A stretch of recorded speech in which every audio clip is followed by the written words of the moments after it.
ಈಗ ಇವರು first follow up ಬಂದಿದ್ದಾರೆ, ಸೆಕೆಂಡ್ ಫಾಲೋ ಅಪ್ ಈಗ ಆಲ್ಮೋಸ್ಟ್ 2 ತಿಂಗಳಾಯ್ತಲ್ಲಮ್ಮ ನಿಮಗೆ 2 ಸತಿ ಆಪರೇಷನ್ ಆಗಿದೆ ಅಲ್ಲ. ಸೊ ಬೇಸಿಕ್ಲಿ ಕುತ್ತಿಗೆ ಆಪರೇಷನಲ್ಲಿ ಇವರಿಗೆ ACDF ಅಂತ ಮಾಡಿದ್ದೀವಿ, ಆ್ಯಂಟೀರಿಯರ್ ಸರ್ವೈಕಲ್ ಡಿಸ್ಕೆಕ್ಟಮಿ ಇನ್ಫ್ಯೂಷನ್. ಈ ಥರ ಸರ್ಜರಿ ಮಾಡಾದಮೇಲೆ ಒಂದು ತಿಂಗಳಾದಮೇಲೆ ಯೂಶ್ವಲಿ ನಾವು ಎಕ್ಸಸೈಸ್ ಸ್ಟಾರ್ಟ್ ಮಾಡಬೇಕು. ಅದು ಹೇಗೆ ಮಾಡೋದು ಅಂತ ನಿಮಗೆ ಡೆಮಾನ್ಸ್ಟ್ರೇಟ್ ಮಾಡ್ತೀವಿ, ನೀವು ನೋಡ್ಕೊಂಡು ನಾನು ಫಾಲೋ ಮಾಡ್ತೀನಿ ಆಯಿತಾ. ಸ್ವಲ್ಪ ಹಿಂದೆ ನಿಂತ್ಕೊಳ್ಳಿ ಆಯಿತಾ. ಫಸ್ಟ್ ಒಂದು ಸಿಂಪಲ್ಲು ಶೋಲ್ಡರ್ ರೇಸ್ ಎಕ್ಸಸೈಸ್ ಅಂತ ಹೇಳ್ತೀವಿ ಆಯಿತಾ. ನಿಂತ್ಕೊಂಡ್ಬಿಟ್ಟು ನೆಟ್ಟಿಗೆ ನಿಂತ್ಕೊಂಡು ಕೈ ಈ ಥರ ಮೇಲೆ ಮಾಡಬೇಕು, ಮಾಡಿ ಟೆಗ್ ಮಾಡಿ ಆಯಿತಾ. ಇದು ನಿಮ್ಮ ಭುಜ ಸ್ಟ್ರೆಂತ್ ಇಂಪ್ರೂವ್ ಮಾಡುತ್ತೆ ಆಯಿತಾ. ಈ ಭುಜ ಬೇಸಿಕ್ಲಿ ನಿಮಗೆ ಭುಜದ ಭಾರ ಇರುತ್ತಲ್ಲ, ಅದು ಕುತ್ತಿಗೆ ಮೇಲೆ ಬಿಡಬಾರ್ದು ಅಂತ ನಾವು ಎಕ್ಸಸೈಸ್ ಮಾಡ್ತೀವಿ. ಇದು ಆ್ಯಂಟಿ ಗ್ರಾವಿಟಿ ಎಕ್ಸಸೈಸ್.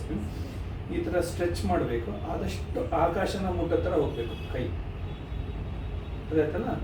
ಈ ಥರ ಮಾಡಿ ಒಂದು 30 ಸೆಕೆಂಡ್ ಹಿಡ್ಕೋಬೇಕು. ಒಂದು 30 ಸೆಕೆಂಡ್ ಹಿಡಿತಾ ಇದ್ದರೆ ನೀವು ಮಾಂಸ ಕಣಗಳೆಲ್ಲ ಸಡ್ಲ ಆಗಲ್ಲ. ಇದು ಒಂದು ಎಕ್ಸಸೈಸ್ ಆಯಿತಾ.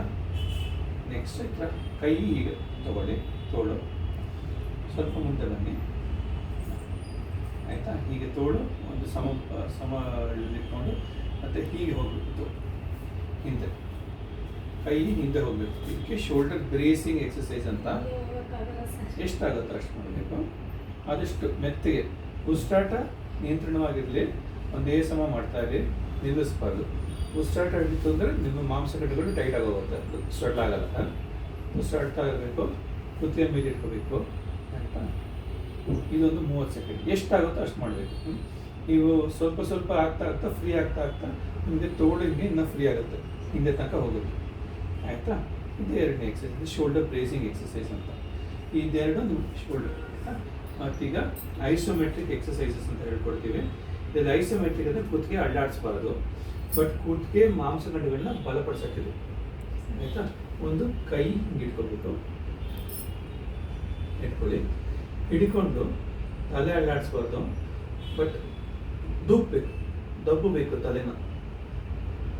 ಕುತ್ತಿಗೆ ಅಲ್ಲಾಡಲ್ಲ, ಬಟ್ ದಬ್ಬುತ್ತಾ ಇದ್ದೀವಿ, ಅದ್ರ ಮೇಲೆ ಪ್ರೆಷರ್ ಬೀಳ್ತಾ ಇದೆ, ಅವಾಗ ಕುತ್ತಿಗೆ ಮಾಂಸಗಳೆಲ್ಲ ಕೆಲಸ ಮಾಡ್ತಾ ಇರ್ತೀವಿ ಆಯಿತಾ.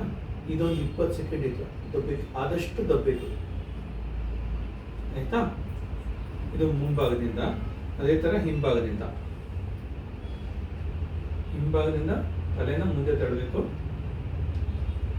ಆಯಿತಾ, ಟೈಟಾಗಿ, ಬಟ್ ಕುತ್ತಿಗೆ ಅಲ್ಲಾಡಬಾರ್ದು ಆಯಿತಾ. ಇದು ಮತ್ತು ಅದೇ ಥರ ಸೈಡಿಂದ ಬಲಗೈಯಿಂದ ತಳ್ಳಿ ಒಂದು ಕೈ ಆಯಿತಾ. ಇದು ಮತ್ತು ಎಡಗೈಯಿಂದ ತಲೆನ ತಗೋದು ಆಯಿತಾ. ಇದು ಟೈಟ್. ಈಗ ಇನ್ನೂ ಒಂದು ಚಿನ್ ಟಕ್ ಅಂತ ಹೇಳ್ತೀವಿ. ಈ ಗಡ್ಡ ಇರುತ್ತಲ್ಲ, ಕುತ್ತಿಗೆ ಹಂಗೆ ಇರುತ್ತೆ, ಗಡ್ಡ ಮಾತ್ರ ಕುತ್ತಿಗೆನೂ ತಾಗ್ಸೋದು ಥರ ಬರಬೇಕು, ಗೊತ್ತಾಯ್ತಲ್ಲ. ಗಡ್ಡ ಕುತ್ತಿಗೆ ತಾಗಬೇಕು. ಅವಾಗ ಈ ಜಾಗದಲ್ಲಿ ಹಿಂಭಾಗದಲ್ಲಿ ಮಾಂಸ ಎಲ್ಲ ಎಳೆದಾಗುತ್ತೆ ಆಯಿತಾ. ಇದು ಎಲ್ಲ ಮಾಡ್ತಾ ಇರೋ ಎಕ್ಸಸೈಸು ಒಂದು 20ರಿಂದ 30 ಸೆಕೆಂಡ್ ಮಾಡಬೇಕು ಆಯಿತಾ. ಇನ್ನೂ ಒಂದು ಕುತ್ತಿಗೆ ತಿರುಗಿಸೋದು, ಸ್ಟ್ರೆಚಿಂಗ್. ಒಂದು ಸೈಡಿಂದ ಬಲಕ್ಕೆ ತಿರುಗಿಸ್ಬೇಕು, ಆದಷ್ಟು ತಿರುಗಿಸ್ಬೇಕು ಮೆತ್ತಗೆ. 30 ಸೆಕೆಂಡ್ ಕೌಂಟ್. ಉಸಿರಾಟ ನಿಯಂತ್ರಣವಾಗಿರಬೇಕು ಆಯಿತಾ. ಸೇಮ್ ಅದೇ ಥರ ಎಡಕ್ಕೆ ಇದೊಂದು. ಮತ್ತು ಇನ್ನೊಂದು ಟ್ರೆಪೀಸಿಯಸ್ ಸ್ಟ್ರೆಚ್ ಅಂತ ಹೇಳ್ತೀವಿ. ಕೈ ಒಂದು ಹಿಂದೆ ಇಟ್ಕೊಳ್ಳಿ, ತಲೆ ಇನ್ನೊಂದು ಹಿಂಗೆ ಇಟ್ಕೊಳ್ಳಿ ಆಯಿತಾ. ಈ ಭಾಗದಿಂದ ಇದು ಸ್ಟ್ರೆಚ್ ಮಾಡ್ತೀವಿ. ಕುತ್ತಿಗೆನ ಎಡಕ್ಕೆ, ತೋಳು ಹಾಗೆ ಇರುತ್ತೆ, ಆದಷ್ಟು ಎಳಿಬೇಕು. ಈ ಪೋರ್ಷನಲ್ಲಿ ನಿಮಗೆ ಸ್ಟ್ರೈನ್ ಗೊತ್ತಾಗಬೇಕು ಆಯಿತಾ. ಅದೇ ಥರ ಆಪೋಸಿಟ್ ಸೈಡ್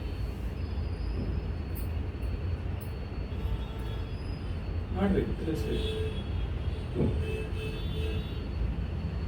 ಗೊತ್ತಾಯ್ತಾ. ಆಯಿತು. ಇಷ್ಟು ಎಕ್ಸಸೈಸಸ್ ಡೈಲಿ ಮಾಡಲಿಕ್ಕೆ ಒಂದು 5 ನಿಮಿಷ ಆಗುತ್ತೆ. 5 ನಿಮಿಷದ ಮೇಲೆ ಆಗಲ್ಲ. ಇದು ಮಾಡ್ಕೊಂಡು ನಿಮ್ಗೆ ತೊಂದರೆ ಬರಲ್ಲ ಆಯಿತಾ. ನಾನು ಗುಳಿಗೆ ಕೊಟ್ಟಿರ್ತೀನಿ, ತಗೋಬೇಕು. ಸ್ಟಾಪ್ ಮಾಡಿ.